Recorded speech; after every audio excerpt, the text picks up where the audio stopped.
Magandang araw mga kaibigan. Bigyan natin ng opinion, reaction itong post ng Philippine Star.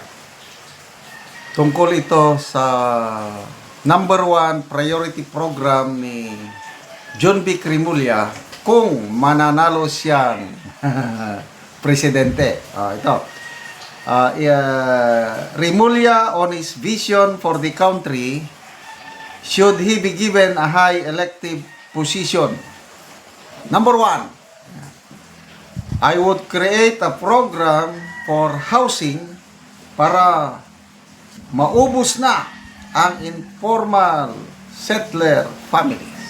Wow, palakpak naman dyan.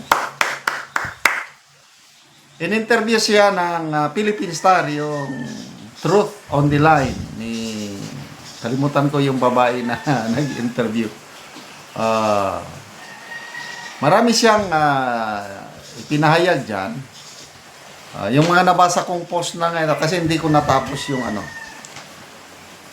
Ang pagtakbo daw niya, depende kung i-endorse siya ni Pangulong Marcos Jr., ayun, tatakbo siya. Yun ang naintindihan ko sa mga post. So, sino ba ang i-endorse ni Pangulong Marcos Jr.? Romualdez. So, dalawa lang pagpipilian dyan na nakikita ko eh. Romualdez and Rimulya. So, makakabawi pa ba? Makakabangon pa ba si Romualdez? Itong nangyari sa flood control scam? Tingnan natin. Tingin ko, gusto pa rin ni Romualdez na tatakbong pagkapangulo. Opinion ko lang yan. Bigla siyang nagpakita doon sa Kongreso, kahapon ba yun? Yung pinagkaguluhan siya ng mga para siyang artista. Ibig sabihin, paminsan-minsan lang siyang nag-attend. I'm not sure bakit siya biglang nag-attend? Nang dahil ba sa, ano ba yun? Yung panukala ni Sandro Marcos na no work, no pay ang mga mambabatas na hindi mag-attend ng mga session. Bigla siya nag-attend. Sabi nga ni Congressman Kiko Barsaga, may post akong nabasa, statement ni Barsaga na wala daw, halos hindi daw nag-attend si Romualdez sa mga session, according to Barsaga. So, nakakatawa, nakakatuwa, yung para siyang artista na pinagkaguluhan ng mga kongresista. So, makita mo yung influence ni Martin Romualdez sa mga kongresista, malakas pa rin. Malakas. Kasi nga, yung first 3 years nga siyang speaker alam nyo naman ang kanyang pagkagalante na nang dahil kay speaker, nagkaroon ng AX, dahil kay speaker, nagkaroon ng tupad, nagkaroon ng akap.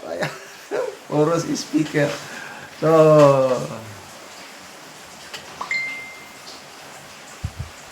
hindi pa masigurado kung sino ang i-endorse ng Pangulong Marcos. Yun ang aking assessment. Kaya, ganon din ang pahayag ni Secretary Junbik na kung i-endorse siya ng Pangulo, tatakbo siya. Kung hindi siya endorse, hindi na tatakbo. So, nakikita ko, gusto niyang magkandidatong presidente. Kaya nga makita nyo, halos everyday may siya sa media nagiging visible. At ano pa ba yung mga pronouncement na bumaba daw ng halos 24% ba ang crime rate sa bansa. Sabi niya, pwede pa lang tumahimik na walang namamatay. Mga ganon. So, sige. Good luck po, Secretary John B. Rimulya.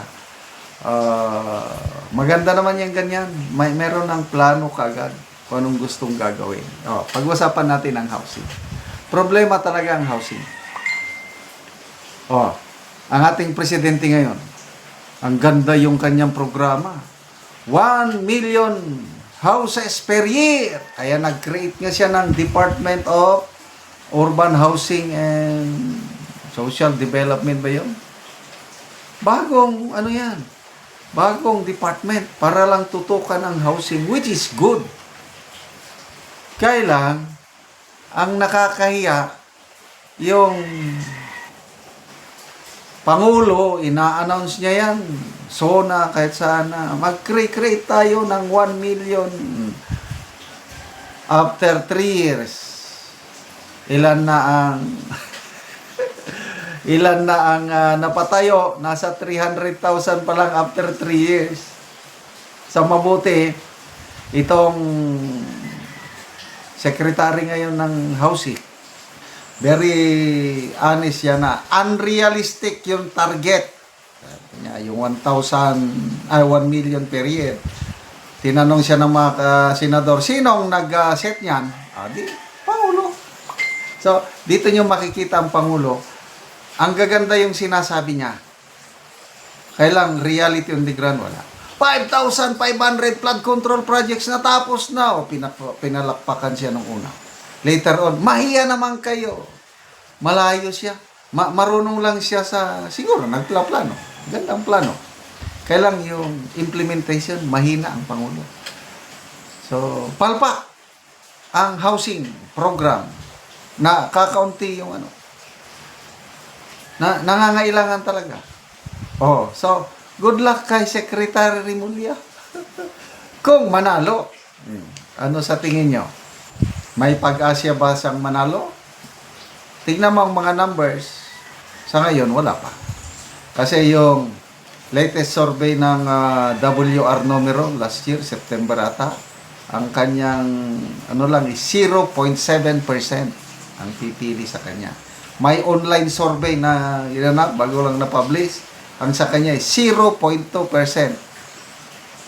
Compared kay BP Sara, kung tatlo lang silang maglaban, BP Sara, Hontiveros at Remulla, na 96 point something percent si BP, 2% lang si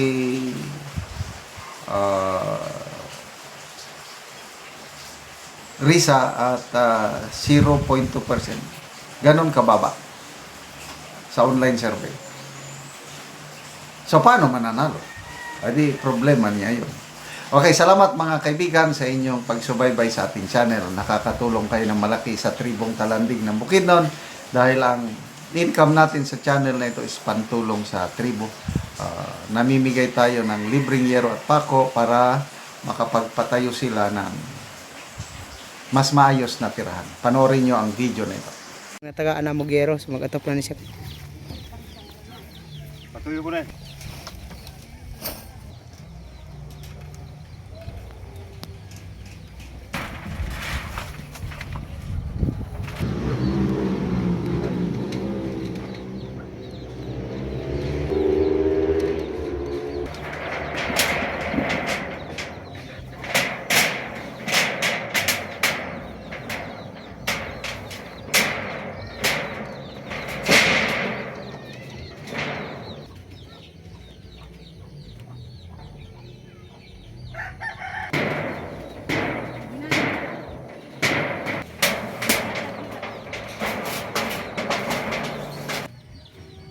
Karon naman nagkit sa pag-atop, so may nagkit siya nga atop kay kuha man naman. Salamat sa Ginoo og sa nagtabang nga sen. Dagan jud kayo salamat. Dili na ko maulanan kay nakahuman ako og atop. So pila da imong anak? 2 ka buok. Tanan na naga-eskwela. Tanan naga-eskwela. Oo, so pila na da imong edad? 30. 30 na ka. So kuan gyud. Unsa da inyong panginabuhian inyong trabaho sa imong bana? Ang trabaho sa akong bana magtanom og mais o mag-garden sa carrots. Ora. Lagi ba? Kay ang pag-garden kuan mangyapon usahay bagsak ang presyo. Say jud. Hinaot unta nga magpadayon ni nga tabang para daghan ang matabangan. So salamat kaayo. Salamat kaayo. So,